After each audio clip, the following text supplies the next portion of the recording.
ABP Ganga, खबर आपकी, जुबान आपकी।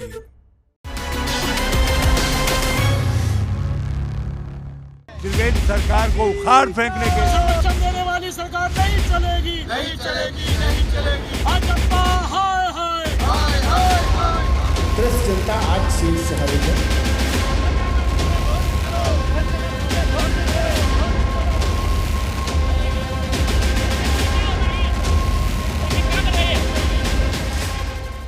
नमस्कार दोस्तों, पिछला सप्ताह भी उत्तराखंड में राजनीतिक सरगर्मियों के बीच गुजरा। भारी उथल पुथल, एक सियासी तूफान। भले ही वो दिल्ली के उप मुख्यमंत्री मनीष सिसोदिया और उत्तराखंड के कैबिनेट मंत्री मदन कौशिक के बीच का एक वाकयुद्ध हो, या विधानसभा में विपक्ष द्वारा उठाए गए भ्रष्टाचार और किसानों के मुद्दे हो, तमाम तरह की गतिविधियां रही और पूरा सप्ताह राजनीतिक उथल पुथल के तौर पर गुजरा। और पिछले सप्ताह की कहानी आप सुनिए एबीपी गंगा की जुबानी। आप कहीं जाइएगा नहीं, बने रहिएगा मेरे साथ।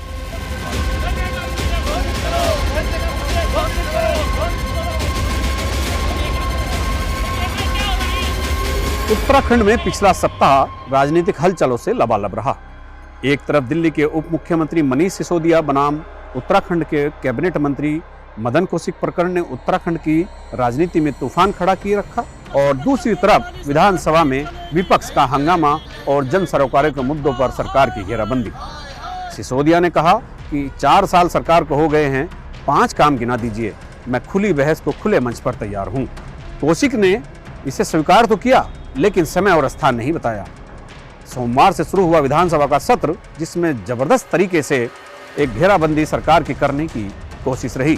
कांग्रेस ने पूरे रणनीतिक तौर पर इस मामले को अंजाम दिया। कोरोना पॉजिटिव होने के चलते मुख्यमंत्री इस सदन की कार्रवाई में भाग तो नहीं ले चुके, लेकिन वो वर्चुअल जुड़े। सरकार की तरफ से संसदीय कार्य मंत्री मदन कौशिक ही विपक्ष से जूझते रहे।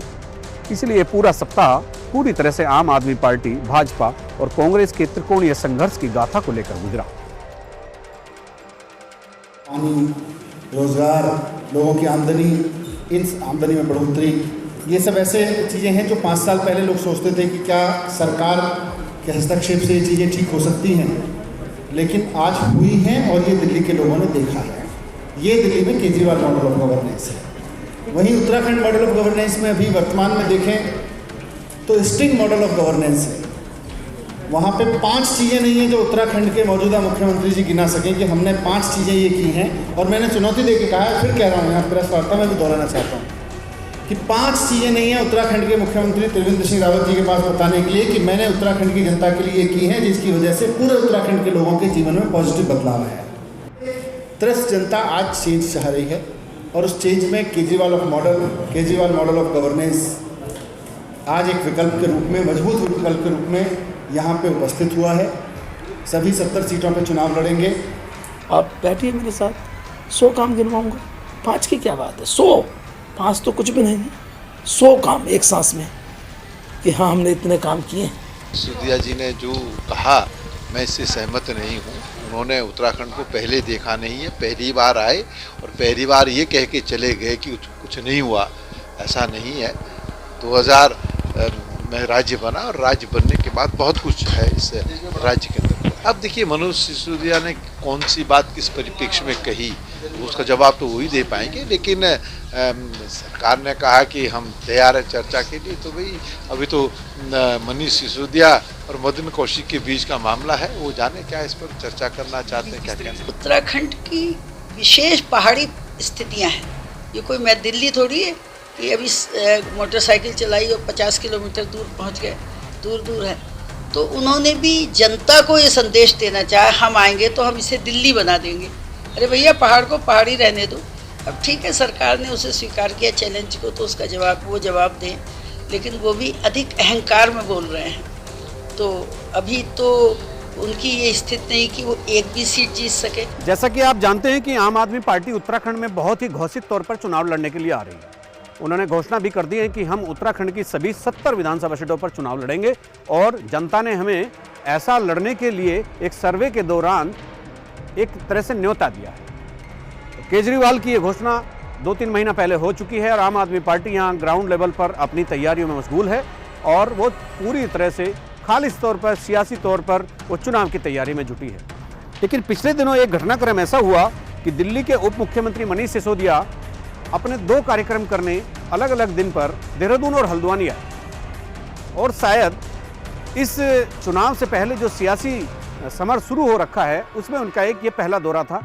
और मनीष सिसोदिया ने उत्तराखंड के चीफ मिनिस्टर को जीरो वर्क्स चीफ मिनिस्टर बताते हुए कहा कि यहाँ पर प्रचंड बहुमत वाली त्रिवेंद्र सरकार को 4 साल पूरे हो चुके हैं, और 4 साल में वो 5 काम हमें गिन के बताए, हमारे सामने बैठकर बताए। मैं खुली बहस को खुले मंच से स्वीकार कर रहा हूँ, खुले मंच पर एक खुली बहस होगी, और मेरी ये चुनौती है कि 4 साल के 5 काम भारतीय जनता पार्टी की सरकार गिनाए कि उन्होंने क्या किया।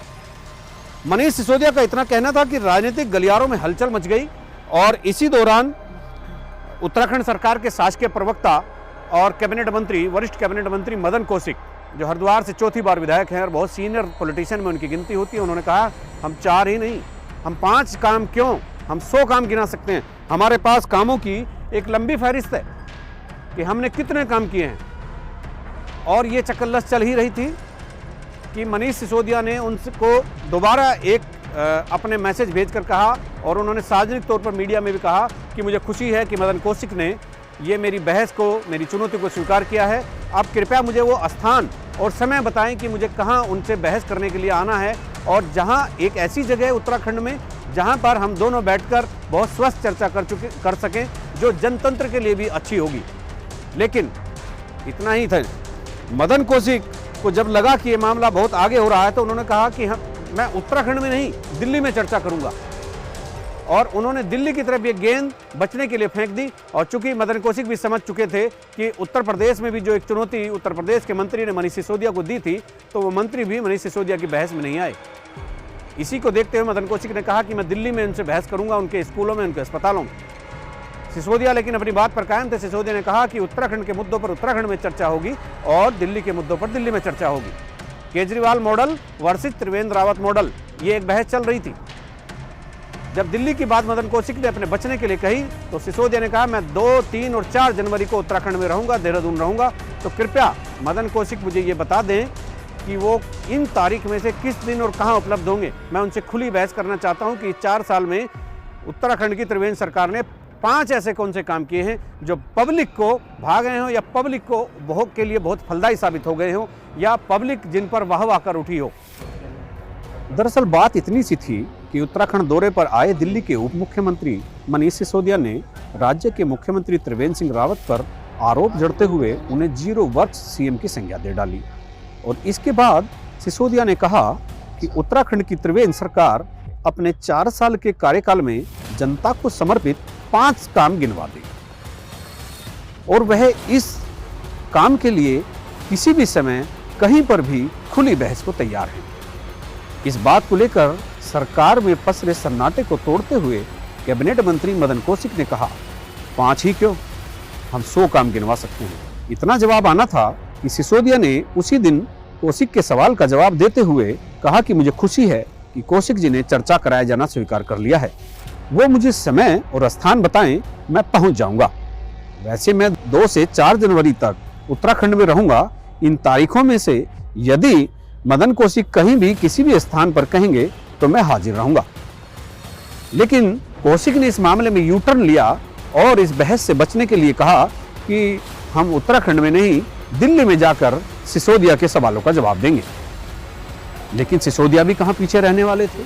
उन्होंने कहा उत्तराखंड के मुद्दों की बात उत्तराखंड में होगी और दिल्ली के मुद्दों की बात दिल्ली में होगी। और उन्होंने फिर से अपनी बात दोहराई और कहा कि वो 2, 3 और 4 जनवरी को देहरादून रहेंगे। मदन कौशिक जी, आपसे अपेक्षा है आप समय और स्थान बता दें ताकि एक खुली बहस हो सके।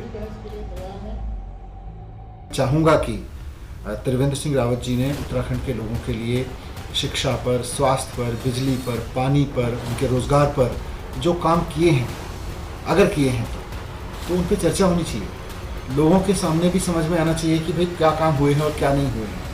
तो मैं उनके इस ऑफ़र को बहुत सम्मान के साथ स्वीकार करता हूँ और मैं उनसे रिक्वेस्ट करता हूँ कि आप बता दीजिए कब और कहाँ आना है, कितने बजे आना है, ताकि हम इस पर चर्चा कर सकें कि त्रिवेंद्र सिंह रावत जी की सरकार ने उत्तराखंड के लोगों के लिए क्या काम किए हैं। कोई भी हम जब वो कहें दिल्ली में हमें बताएं, हम दिल्ली में उसी समय पहुंच जाएंगे और जहां वो चाहेंगे बड़े मैदान में हम मैदान में बैठकर अपने सारी सरकार की नीति हम उनको बताएंगे कि हम कितनी योजनाएं चला रहे हैं, उसमें कोई हमें दिक्कत नहीं। मनीष सिसोदिया और मदन कौशिक के बीच जिस तरह का ये वाद चल रहा था, उससे उत्तराखंड के ही नहीं दिल्ली के सियासी गलियारे भी गर्म हो उठे थे और ये गर्मी और बढ़ती जा रही थी। और जब अंत में सिसोदिया ने ये कहा कि मैं 2, 3, 4 जनवरी को उत्तराखंड में रहूंगा, कृपया मदन कौशिक बताएं कि उन्हें कहां और किस मंच पर, किस जगह, किस तारीख को बहस करनी है। मैं उनसे 4 साल में किए गए 5 काम जानना चाहता हूं।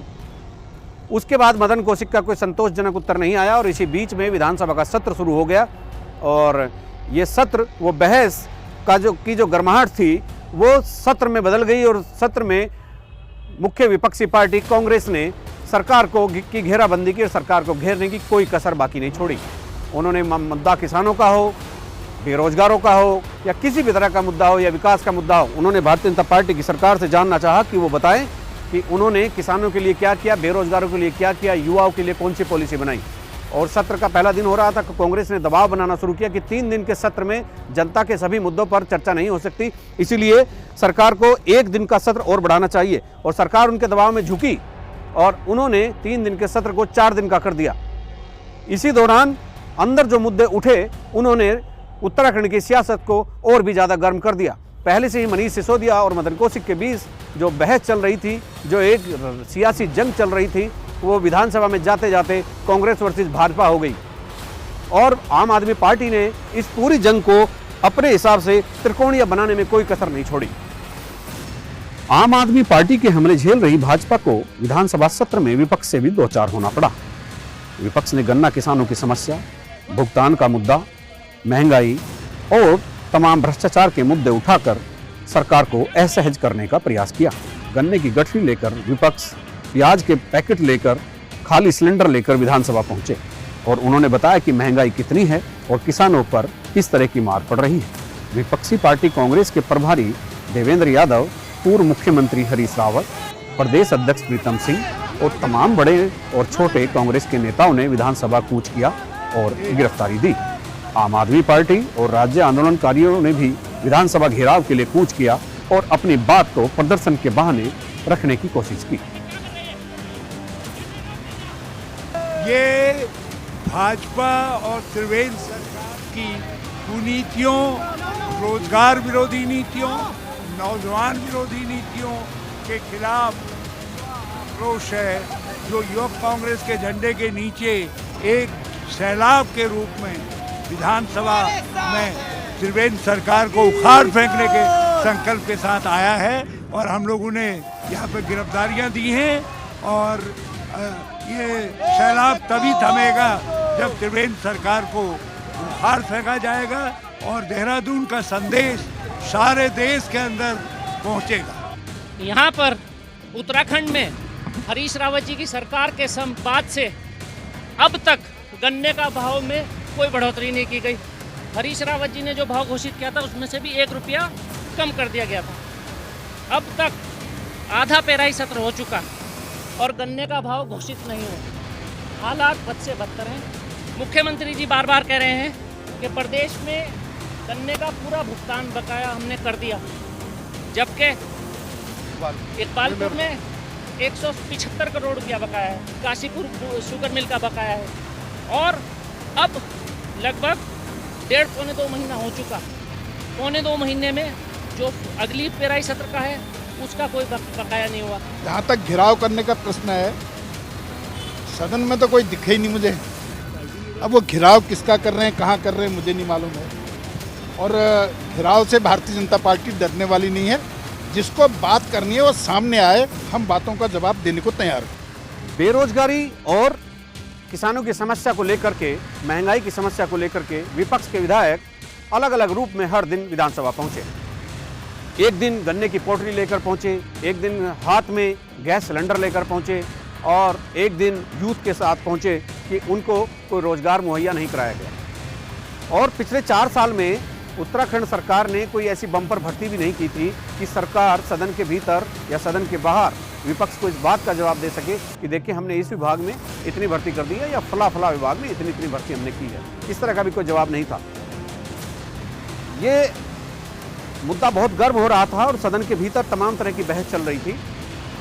किसानों के मुद्दे पर सरकार अड़ी हुई थी कि उन्होंने गन्ना किसानों का पूरा भुगतान कर दिया है, लेकिन विपक्ष हरिद्वार के उन 3 चीनी मिलों के किसानों के भुगतान की बात कर रहा था, जिसके लाखों किसानों का भुगतान अभी तक नहीं हुआ। हरिद्वार में एक मासूम बच्ची के साथ दुष्कर्म करके उसकी हत्या कर देने को भी विपक्ष ने बहुत ढंग से उठाया और सरकार को उस पर भी जवाब देते नहीं बना। महंगाई के मुद्दे पर सरकार को सड़क से सदन तक घेरने के लिए कांग्रेस ने पूरी हिम्मत से काम लिया और सरकार के पास इसका कोई ठोस जवाब नहीं था। ये तमाम मुद्दे उठ ही रहे थे, इसी बीच में विपक्ष ने एक ऐसा मुद्दा उछाल दिया कि जिससे पूरी सरकार की पेशानी पर बल पड़ गए और उसको पसीना आ गया। और ये मुद्दा था भ्रष्टाचार से जुड़ा हुआ, और विपक्ष ने एक आरोप लगाया सदन के भीतर कि मुख्यमंत्री के औद्योगिक सलाहकार के एस पवार, उनकी एक कंपनी है और उस कंपनी ने 200 करोड़ का मनी लॉन्ड्रिंग का मामला उनका सामने आया है, इसलिए इसकी जांच होनी चाहिए। आरबीआई की एक चिट्ठी का हवाला देते हुए सदन में उन्होंने ये पूरी बात रखी। वो चाहते थे काम रोको प्रस्ताव लाकर इस पर चर्चा होनी चाहिए, लेकिन स्पीकर ने काम रोको प्रस्ताव पर उनकी चर्चा नहीं कराई और जब बहुत दबाव बढ़ा तो विधानसभा अध्यक्ष प्रेमचंद अग्रवाल ने नियम 58 में उनकी चर्चा को सुनना स्वीकार कर लिया। इतना होना था कि इस मामले पर विपक्ष ने पूरी आस्तीन चढ़ा ली और आस्तीन चढ़ाने के बाद सरकार पर विपक्ष पूरी तरह हमलावर हो गया। चर्चा तो अग्राह्य हो गई सुनवाई के बाद, चर्चा के बाद, लेकिन यह मुद्दा इतना उछल गया कि सरकार को इस पर जवाब देते नहीं बना। अब ये सारी चीजें चल रही थी और विधानसभा में तमाम हंगामे हो रहे थे, लेकिन कांग्रेस ने इस बार पहले सत्रों से ज्यादा सावधानी बरती। उन्होंने सदन का बहुत वॉकआउट नहीं किया, उन्होंने सदन में वेल में बैठकर कोई बहुत प्रदर्शन या धरना इस टाइप का कोई काम नहीं किया। उन्होंने सदन को व्यवस्थित करने में मदद की और इसीलिए 4 दिन तक उन्होंने बहुत ठोक बजाकर सरकार के सामने अपने मुद्दे रखे और जनता के मुद्दों पर सरकार को घेरने का काम किया। कोरोना पॉजिटिव होने के कारण इस बार मुख्यमंत्री सदन में नहीं जा पाए, तो संसदीय कार्य मंत्री मदन कौशिक के हाथ में पूरी बागडोर थी और वो जितने सवालों के जवाब दे सकते थे उन्होंने दिए और उनमें उनकी कुशलता को भी शामिल किया जाएगा, क्योंकि वो अकेले उधर से जवाब देने वाले थे और विपक्ष बहुत हमलावर था। लेकिन इसी दौरान भ्रष्टाचार और किसानों के मुद्दे ने सरकार की आंखों की नींद उड़ा दी। त्रिवेंद्र सरकार को उखाड़ फेंकने के वचन देने वाली सरकार नहीं चलेगी, नहीं चलेगी, नहीं चलेगी। भाजपा हाय हाय हाय हाय हाय। कांग्रेस जनता आज शीर्ष शहर है।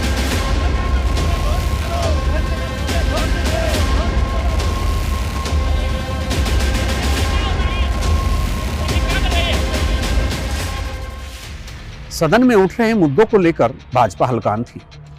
सीमित संख्या वाले विपक्ष ने हरिद्वार में नाबालिग के साथ दुष्कर्म के बाद हत्या का मामला उठाया। विपक्ष ने मुख्यमंत्री त्रिवेंद्र सिंह रावत के खिलाफ हाईकोर्ट की सीबीआई जांच के आदेश वाले मामले पर भी हंगामा किया। विपक्ष ने कहा कि जांच होनी चाहिए, अगर कुछ नहीं है तो सुप्रीम कोर्ट सरकार क्यों गई। विपक्ष चर्चा कराना चाहता था, लेकिन स्पीकर ने मामले को न्यायालय में विचाराधीन होने के कारण चर्चा कराने से इनकार कर दिया। इसके बाद विपक्ष मुख्यमंत्री के औद्योगिक सलाहकार के एस पवार की कंपनी की गतिविधियों की जांच कराने पर अड़ गया और विपक्ष ने काम रोको प्रस्ताव के तहत नोटिस दिया, लेकिन स्पीकर ने इस मामले को नियम 58 के तहत चर्चा कराने की मंजूरी दी। हालांकि इस चर्चा को स्पीकर ने सुनने के बाद अग्राह्य भी कर दिया, लेकिन भाजपा और प्रदेश सरकार को इस चर्चा से काफी नुकसान भी हो गया था। भाजपा सदन के भीतर भी तब ज्यादा असहज हो गई जब भाजपा के ही विधायक और डिप्टी स्पीकर रघुनाथ सिंह चौहान ने अपनी ही सरकार के अफसरों पर मनमानी का आरोप लगाते हुए अल्मोड़ा के डीएम के खिलाफ विशेषाधिकार हनन का मामला सदन में उठा दिया। इस मामले पर सरकार को मजबूरी में मुख्य सचिव को जांच करने के आदेश देने पड़े। इस मामले को विपक्ष ने भी हाथों हाथ लिया और सरकार को घेरने की एक व्यूहरचना की। कुल मिलाकर इस मामले में ये पूरे पिछले सप्ताह में आम आदमी पार्टी और कांग्रेस ने अपने आप को मजबूत विपक्ष दिखाने के लिए और भारतीय जनता पार्टी ने एक मजबूत सत्ता पक्ष दिखाने के लिए एक कोशिश की। दबाव में कोई काम होता है क्या? हम लोग जब कार्य मंत्रणा में बैठते हैं, बातचीत करते हैं, बातचीत करके और हम लोग जो उनकी बात होती है वो भी सुनते हैं, जो हमारी होती है वो भी सुनते हैं। जिस सरकार के मुखिया के ऊपर भ्रष्टाचार के आरोप लग रहे हैं, उनके स्टाफ के ऊपर भ्रष्टाचार के बड़े मामले उठ रहे हैं, जिस सरकार के मंत्रियों पर सरकार खुद प्रश्न लगा रही हो, बोर्ड को भंग कर दिया जा रहा हो और बोर्ड की जांच कराई जा रही हो, ऐसे में निश्चित ही एक जागरूक विधायक का चिंतित होना आवश्यक है। उसमें सत्ता और विपक्ष के रूप में भी ना लीजिए। और ये परिणति है, ये एक सबसे ऊंचा स्तर मैं भ्रष्टाचार का देख रहा हूँ। आज आपने देखा होगा राजकुमार ठकराल, वो खुद सरकार के खिलाफ बयान दे रहे हैं। पूरन फर्त्याल जी कई नियमों के तहत भ्रष्टाचार के मामले को उजागर करने के लिए लगातार प्रश्न लगा रहे हैं, जिनको मौका नहीं दिया जा रहा है। उनके प्रश्न जो क्वेश्चंस हैं उनको स्वीकार सरकार नहीं कर रही। एक तरह से देखा जाए तो पिछले सप्ताह सरकार की घेराबंदी के पूरे प्रयास हुए। विपक्षी दलों ने, चाहे आम आदमी पार्टी हो या कांग्रेस हो या राज्य आंदोलनकारी हो, तो उन्होंने बहुत शिद्दत के साथ सरकार की घेराबंदी की। मनीष सिसोदिया जो दिल्ली के उप मुख्यमंत्री हैं और वरिष्ठ कैबिनेट मंत्री उत्तराखंड मदन कौशिक, उनके बीच का चाहे एक सियासी जंग हो, एक वाकयुद्ध हो, या विधानसभा के भीतर उठाए गए जनहित के मुद्दों पर सरकार की घेराबंदी कांग्रेस ने की हो, या मामला भ्रष्टाचार का हो या किसानों का हो, लेकिन पिछला सप्ताह सत्तारूढ़ दल भाजपा के लिए एक बहुत ही चुनौतीपूर्ण रहा।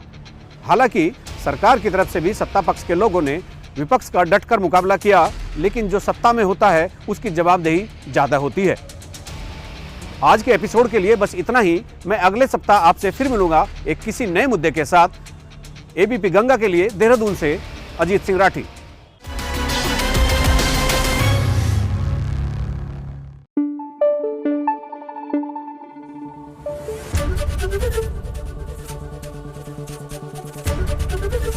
एबीपी गंगा, खबर आपकी, जुबान आपकी।